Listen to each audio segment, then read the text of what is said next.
दोन्ही राष्ट्रवादींच्या विलीनीकरणाची घोषणा 8 फेब्रुवारीला होणार होती।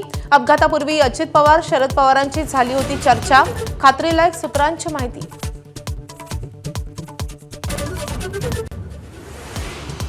दोन्ही राष्ट्रवादी एकत्र येण्याशिवाय आता पर्याय नाही।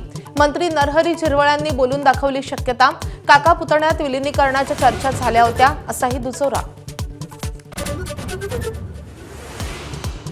दिवंगत अजित पवारांकडे असलेली खाती कुणाला द्यावीत यासाठी राष्ट्रवादीच्या वतीने फडणवीसांना पत्र देण्याची शक्यता। दादांकडे सध्या अर्थ, उत्पादन शुल्क आणि क्रीडा खात्याची जबाबदारी।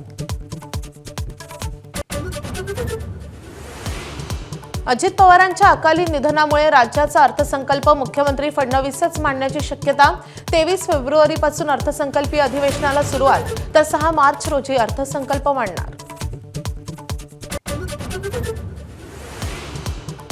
उपमुख्यमंत्रीपद सुनेत्रा पवारांना द्या, नरहरी झिरवळ आणि प्रमोद हिंदुराव यांची मागणी। काल काही नेत्यांनी सुनेत्रा पवारांशी चर्चा केल्याची माहिती।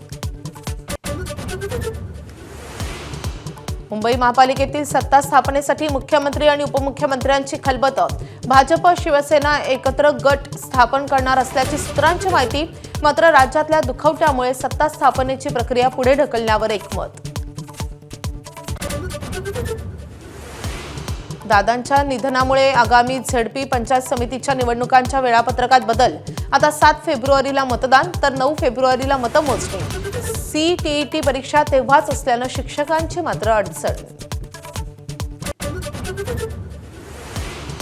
चंद्रपूर महापालिकेत भाजपकडून सत्ता स्थापनेच्या जोरदार हालचाली।